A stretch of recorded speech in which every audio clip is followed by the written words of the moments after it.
इस दुनिया में कुछ हादसे ऐसे होते हैं जो सब कुछ एक पल में खत्म कर देते हैं। एक ऐसा ही हादसा था, एक भयानक सुनामी जिसने पूरे शहर को पानी में डुबो दिया। लोग चीखते रहे, भागते रहे, अपने परिवार को बचाने की कोशिश करते रहे, लेकिन ज्यादातर लोग उस तबाही से बाहर नहीं निकल पाए जो बच गए। उनकी जिंदगी भी पहले जैसी नहीं रही। हर दिन डर के साथ जीना, अकेलेपन से लड़ना और जिंदा रहने की कोशिश करना ही उनकी दुनिया बन गई। और इसी तबाही के बीच एक लड़की है जो आज भी उस दिन को याद करते हुए अपनी कहानी खुद सुनाती है। तो फिल्म की शुरुआत आशा नाम की एक लड़की से होती है जो अपनी कहानी खुद सुनाती है और बताती है कि आज से 5 साल पहले आई सुनामी कितनी भयानक, जिसमें पूरा शहर पानी में डूब गया और करोड़ों लोगों की जान चली गई। लोग अपने परिवार और अपनों को बचाने की बहुत कोशिश करते रहे, लेकिन ज्यादातर लोग नाकाम रहे और अब इस वक्त सिर्फ कुछ ही गिने चुने लोग जिंदा बचे हैं जो समय रहते ऊंची इमारतों की छतों पर पहुंच गए थे। और उन्हीं लोगों में आशा भी शामिल थी। आशा आज भी बहुत उदास रहती है क्योंकि उसने अपने सारे अपनों को खो दिया था, लेकिन इसके बावजूद उसने हिम्मत नहीं हारी क्योंकि पिछले 5 सालों से आशा उसी तबाह हो चुकी इमारत में अकेली रह रही है जो इस सुनामी में डूबे हुए शहर के बिल्कुल बीचों बीच है। और उस इमारत में उसके अलावा कोई और इंसान नहीं रहता। इसके बाद हम देखते हैं कि आशा छत पर जाती है जहाँ उसने बारिश का काफी सारा पानी जमा करके रखा हुआ है जिसे वह उबाल कर पीती है और इसी पानी से अपने लिए कॉफी भी बनाती है। फिर आशा वहीं छिपा कर रखा हुआ अपना रेडियो निकालती है जिस पर वह अक्सर गाने सुनती रहती है ताकि उसे थोड़ा अच्छा महसूस हो सके। इसके बाद हमें पूरे शहर का एक डरावना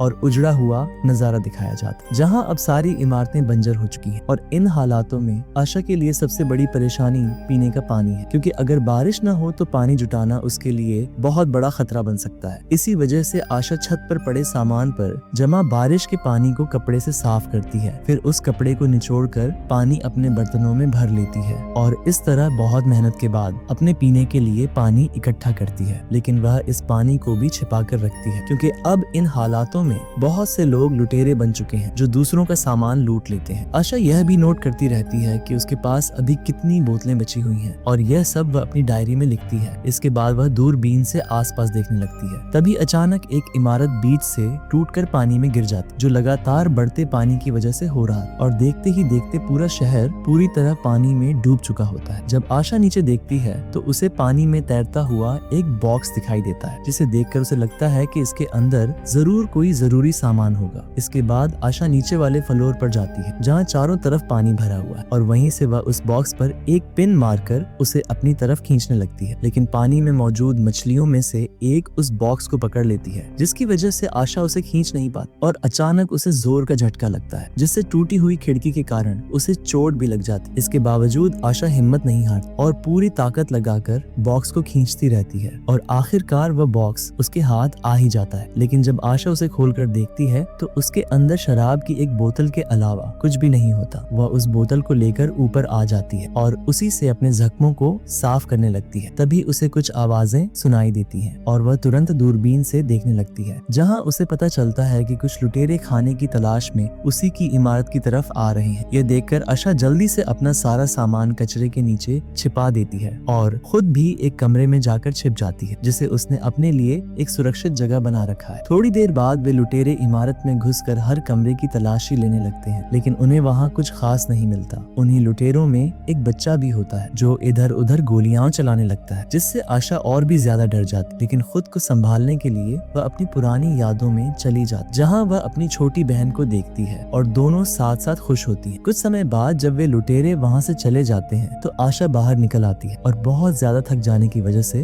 वहीं सो जाती। उसी रात आशा को एक डरावना सपना आता है जिसमें वह अपनी फैमिली को पानी में डूबते हुए देखती है जिन्हें वह चाहकर भी नहीं बचा पाती। और अब अगली रात जब आशा सोने जाती है तो उसे इमारत के अंदर से कुछ अजीब सी आवाजें सुनाई देने लगी। इसीलिए वह अपनी टॉर्च उठाकर हर जगह जांच करने लगती है, लेकिन जब वह इधर उधर देखती है तो उसे वहाँ कोई नहीं मिलता और तभी उसके मन में शक पैदा हो जाता कि जरूर यहाँ कोई चोरी छिपे आ चुका है। इसी वजह से आशा हाथ धोकर साबुन वहीं छोड़ देती है और अंदर चली जाती। लेकिन तभी वहाँ एक छोटी सी बच्ची आती है और उस साबुन को उठा लेती है जिसे आशा देख लेती। इससे पहले कि आशा उस बच्ची को पकड़ पाती वह बच्ची ही आशा पर हमला करती है और वहाँ से भागकर दूसरी जगह जाकर छिप जाती है। अगले दिन आशा उस बच्ची को ढूंढने निकलती है और देखती है कि वह बच्ची दूसरे कमरे में सोफे पर सो रही, लेकिन आशा उसे बस देखती रहती, कुछ कहती नहीं ताकि उसकी नींद खराब न हो। और इसके बाद वह अपना खाना बनाने चली जाती। थोड़ी देर बाद हम देखते हैं कि उस बच्ची ने आशा के कमरे से काफी सारा सामान चुरा चुरा लिया है। और उसी सामान में उसे आशा और उसकी छोटी बहन की कुछ तस्वीरें भी मिल जाती हैं। वह बच्ची उन तस्वीरों को देख ही रही होती है कि तभी आशा वहां आ जाती। आशा उन तस्वीरों को उससे वापस तो ले लेती, लेकिन वह बच्ची बिना कुछ कहे वहां से फिर भाग जाती। अब आशा को समझ नहीं आ रहा होता कि वह उस बच्ची के साथ क्या करे, इसलिए फिलहाल वह इस बात को अपने दिमाग से निकाल दे। वह बच्ची अब भी नीचे वाले कमरे में रहती है जहाँ काफी सारा पानी भरा हुआ होता है। आशा को उस बच्ची पर तरस आने लगता है, इसलिए वह उसके लिए नूडल्स बनाकर नीचे लेकर जाती है, ये सोचकर कि पता नहीं इस बच्ची ने कब से खाना नहीं खाया होगा। लेकिन वह बच्ची आशा से नूडल्स नहीं लेती, इसीलिए आशा नूडल्स वहीं रखकर वापस अपने कमरे में चली जाती। उसके जाने के बाद वह बच्ची सारे नूडल्स खा लेती। अगले दिन शुक्रिया के तौर पर वह बच्ची आशा का सारा सामान वापस लौटा देती है जो उसने उससे चुराया था। उसे नूडल्स खाना नहीं आता था, इसलिए वह आशा की नकल करती है और ये देखकर आशा भी पहली बार मुस्कुरा देती। काफी वक्त बाद आशा के चेहरे पर फिर से हंसी आती। दरअसल कई सालों से उसने किसी से बात नहीं, इसलिए वह फिलहाल उस बच्ची से भी ज्यादा बात नहीं करती। लेकिन रात में उसका बिस्तर अपने बिस्तर के पास ही लगा देती। उस रात वह बच्ची सो नहीं पाती और रोते हुए कहती है कि उसे अपने मम्मी पापा की बहुत याद आ रही। ये सुनकर आशा पहली बार उससे बात करती है और कहती है, बेटा घबराओ मत, हम तुम्हारे मम्मी पापा को जरूर ढूंढ लेंगे। ये सुनकर वह बच्ची भी उससे बात करती है और बताती है कि उसका नाम हेई है। अगली सुबह आशा और हेई दोनों छत पर चली जाती है और खेलते खेलते हेई दरवाजे के लॉक पर लगी टेप को हटा देती है, जिससे दरवाजा अचानक बंद हो जाता है और लॉक हो जाता है। इसका मतलब अब ये दोनों छत पर ही फंस चुकी थी। ये देखकर आशा बहुत परेशान हो जाती है। दरअसल उस दरवाजे का लॉक खराब था और इसी वजह से आशा ने उस पर टेप लगा रखी थी, लेकिन हाई उसे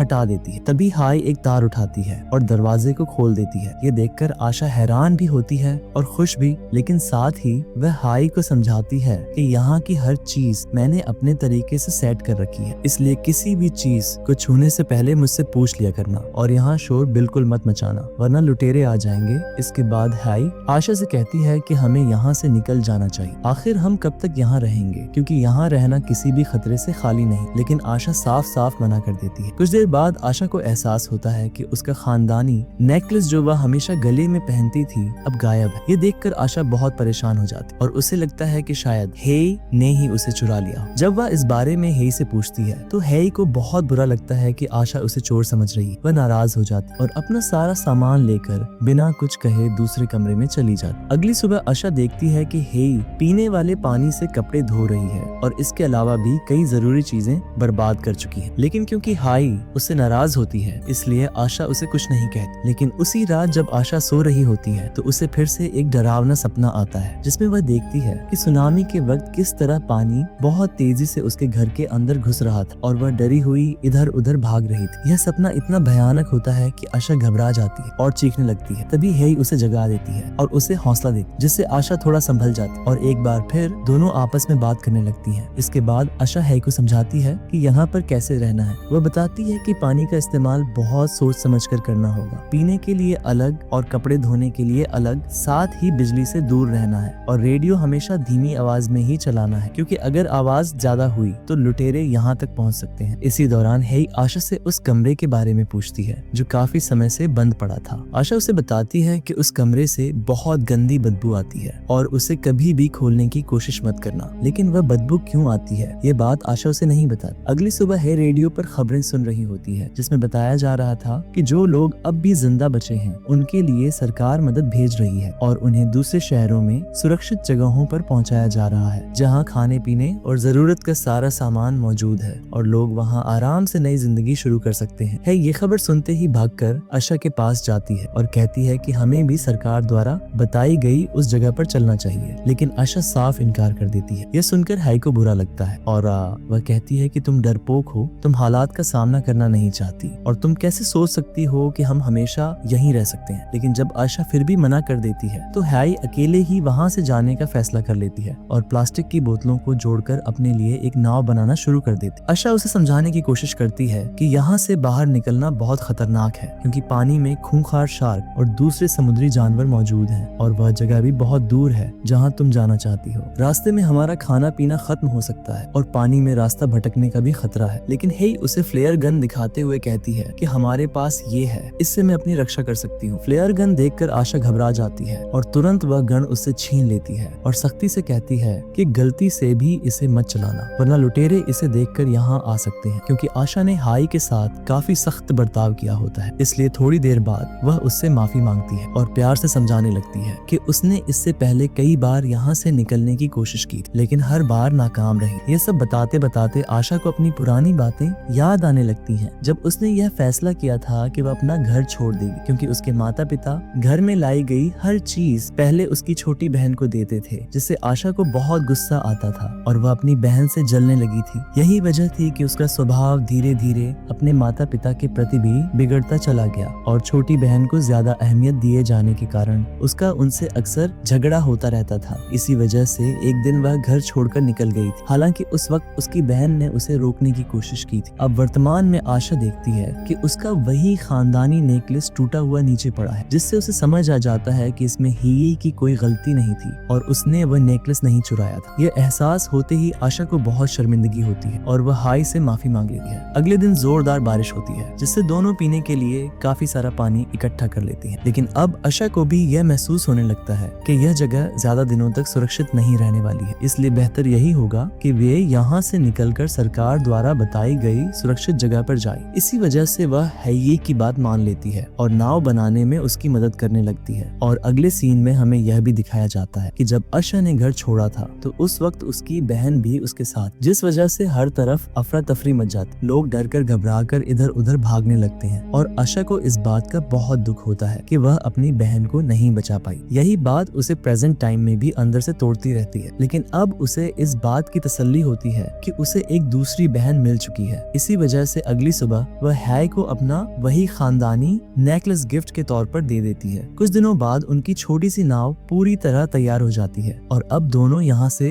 निकलने वाली होती है। तभी गलती से हाई से रेडियो ऑन हो जाता है, जिसकी आवाज सुनते ही लुटेरे उस बिल्डिंग में घुस आते हैं। ये देखकर दोनों घबरा जाती हैं और जल्दी से अपना सारा सामान छिपा देती हैं। आशा तुरंत हाई को लकड़ी से बनी नकली दीवार के पीछे छिपा देती, जबकि खुद उसी पुराने बदबू वाले कमरे में जाकर छिप जाती है। लुटेरे अंदर आते ही पूरे घर में पड़ा सामान बिखेरने लगते हैं और जो भी खाने का सामान मिलता है उसे उठा लेते हैं। तभी उन्हें नकली दीवार के पीछे छिपी हाई मिल जाती है और वे उसे पकड़ लेते हैं। हाई जोर जोर से चीखने लगती है, जिसकी आवाज आशा तक भी पहुंचती है, लेकिन वह इतनी डर जाती है कि उसे समझ नहीं आता कि हाई को कैसे बचाए। इसी दौरान लुटेरे उनकी नाव को भी तोड़ देते हैं और फिर उसी बदबू वाले कमरे की तरफ बढ़ते हैं। तभी आशा को फिर से अपने अतीत की याद आ जाती है, जब उसकी बहन खतरे में थी और वह चाहकर भी उसे नहीं बचा पाई थी। लेकिन इस बार वह खुद से वादा करती है कि अब वही गलती दोबारा नहीं करेगी। इसी सोच के साथ आशा बाहर निकल आती है ताकि हाई को बचा सके। उसके हाथ में फ्लेयर गन होती है और जो भी आदमी उसके पास आता है वह उसे मार देती है। इसके बाद आशा और हाई वहाँ से भागकर दूसरे घर में पहुँच जाती है, जहाँ वे लुटेरों को फंसाने के लिए एक जाल बिछाती है। वे जानबूझकर वहाँ रेडियो ऑन कर देती है। आवाज सुनते ही 2-3 लुटेरे अंदर आ जाते हैं और मौका मिलते ही आशा उन पर हमला कर देती। वह उनसे जमकर लड़ती है और एक एक करके सबको मार देती। लेकिन तभी लुटेरों का सरदार हेई को पकड़ लेता है और अपने बाकी आदमियों को आशा को ढूंढने भेज देता है। इसी दौरान यह भी पता चलता है कि उस कमरे से बदबू क्यों आ रही। दरअसल वहाँ कई लाशें पड़ी हुई थी। आशा पहले उन्हीं लाशों का इस्तेमाल करके